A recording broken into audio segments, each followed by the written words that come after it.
Bon sang, je recommençais. Je gigotais, je tapotais du doigt sur le bureau. J'avais beau essayer de me contrôler, l'envie était trop forte. Mon TDAH s'aggravait. Et avec le regard de Mandy sur moi, c'était 1000 fois pire. Qu'est-ce qui se passe, Paz? Tu ne peux pas rester tranquille 5 secondes? Partout où j'allais, Mandy était là, me pourrissant la vie. On aurait dit qu'elle vivait pour me gâcher la journée. Je n'ai jamais compris pourquoi elle me détestait, mais j'en avais assez de la laisser faire. Pourquoi tu me cherches toujours des noises? Je ne sais pas. Peut-être que je n'aime pas ta tête, ou le fait que tu ne t'arrêtes jamais. Oups, j'ai dû trop bouger. C'était impulsif? Absolument. Mais elle l'avait bien cherché. J'aurais dû me douter que Mandy ne resterait pas tranquille. Elle voulait se venger de moi pour l'avoir humiliée, et elle savait exactement comment me toucher là où ça faisait mal, en me forçant à prendre la parole devant toute l'école. Comme vous le savez tous, aujourd'hui nous rendons hommage au principal O'Connor, qui prend sa retraite après des années de service. Et pour fêter ça, l'école lui offre ce magnifique tableau, sa fierté. Mais avant de le dévoiler, nous avons une invitée spéciale, Arabella Johnson. Venez nous rejoindre sur scène. Mon cœur s'est presque arrêté. Faire un discours devant tout le monde, ça allait être impossible. Je n'arrêtais pas de bouger, de me balancer d'un pied sur l'autre. Je détestais ça.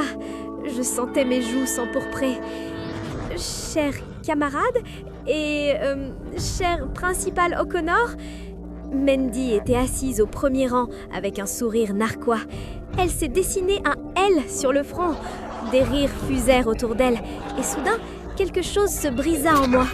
Je n'en pouvais plus. J'ai attrapé la bouteille et je l'ai lancée, visant Mandy. Mais bien sûr, elle a touché le principal. De toutes les personnes que j'aurais pu atteindre, j'ai figé. Mon cerveau s'est emballé. Devais-je m'enfuir, m'excuser? Mais j'ai trébuché. Et puis, l'instant d'après, l'alarme incendie a retenti et l'eau s'est mise à pleuvoir sur tout le monde. Le chaos total. L'eau jaillissait de partout. Des cris ont éclaté tandis que les élèves se précipitaient vers la sortie. Je suis restée figée, trempée, et bien sûr, comme je suis, j'ai réussi à renverser le podium. Mais ce n'était pas le pire. Le tableau derrière le proviseur s'est renversé, tombant au sol dans un grand fracas.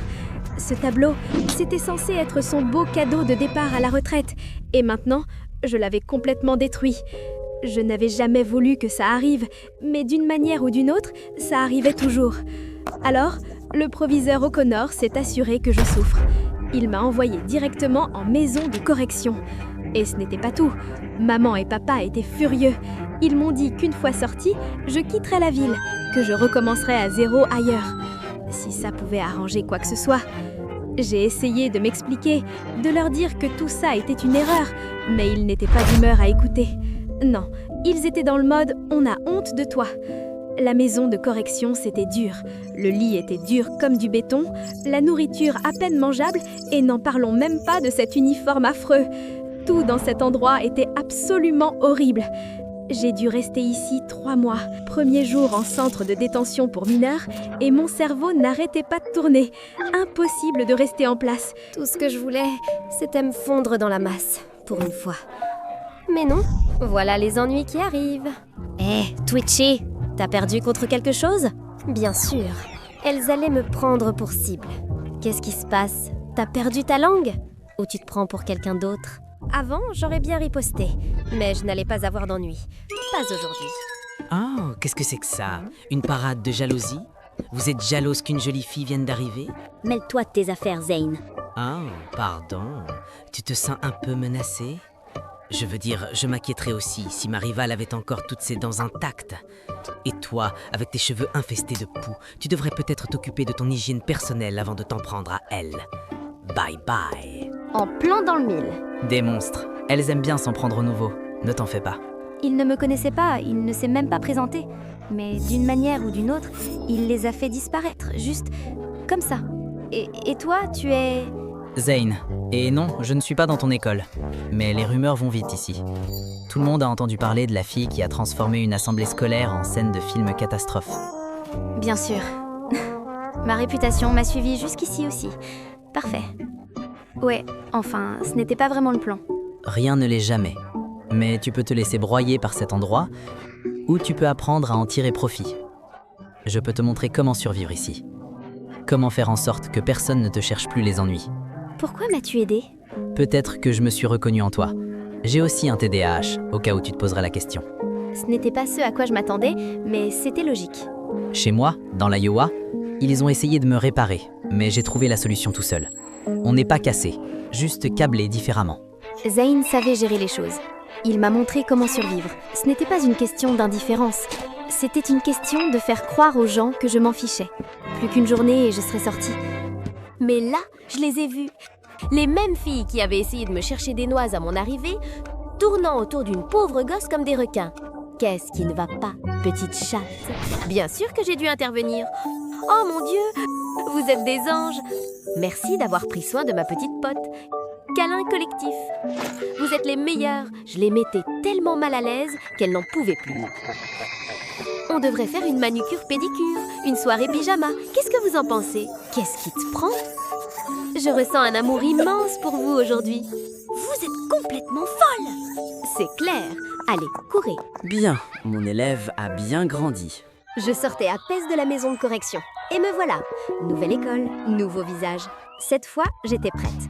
Personne ne m'embêtait. Je suis passée devant les groupes. Des filles qui rigolaient près des casiers, des sportifs qui faisaient les pitres près du gymnase. Certains m'ont jeté un coup d'œil, m'évaluant du regard. Mais personne n'a fait le moindre geste. Et puis, il y avait Blake, qui avait l'air d'être chez lui. Le chouchou du lycée, un athlète vedette.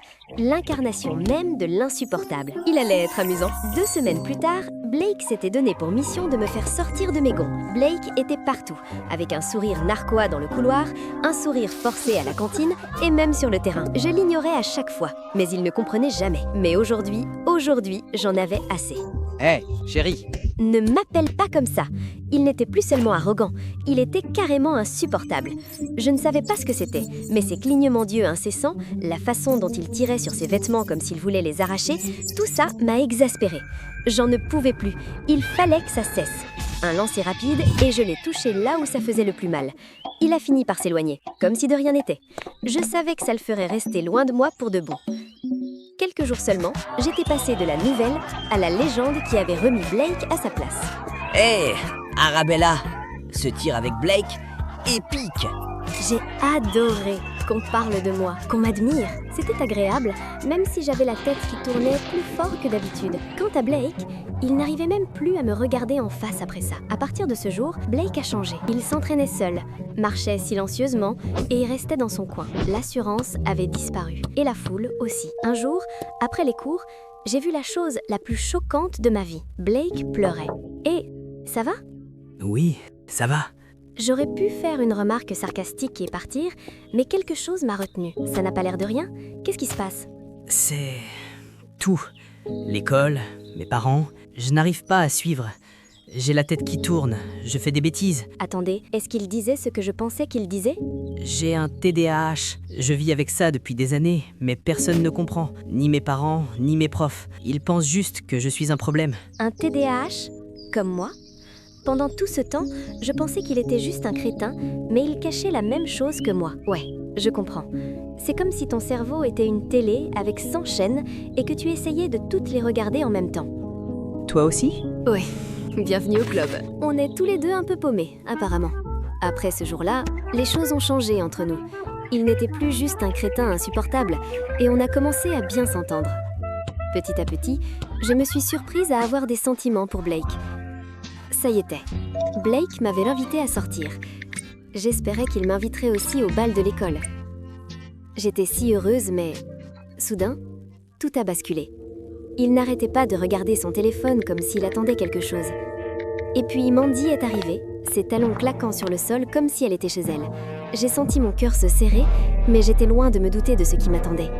Elle avait filmé ma crise de nerfs, et maintenant tout le monde riait, revivant ma plus grosse gaffe. J'ai croisé le regard de Blake, mais il n'a rien dit. Il a juste baissé les yeux avec un sourire narquois. Oh, Blake ne te l'a pas dit ? Blake est mon petit ami. On vit une relation à distance, bien évidemment.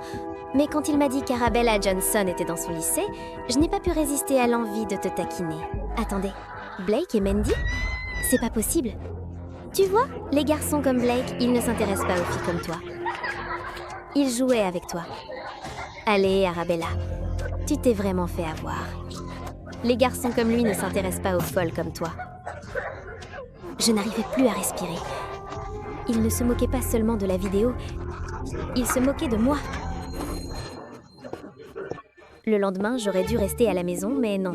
Il fallait absolument que j'aille à l'école et que j'entende toutes les vilaines rumeurs que Mandy répandait sur moi. J'ai entendu dire qu'elle était en centre de détention pour mineurs pour des trucs de dingue. Non, attendez, j'ai entendu dire qu'elle était genre dealer ou un truc du genre, dans un gang aussi. Peut-être qu'elle est la chef là-bas, une sorte de baronne de la drogue. J'ai entendu dire qu'elle avait jeté une chaise sur le principal. Il est mort. Quel mensonge! Le principal O'Connor était bien vivant.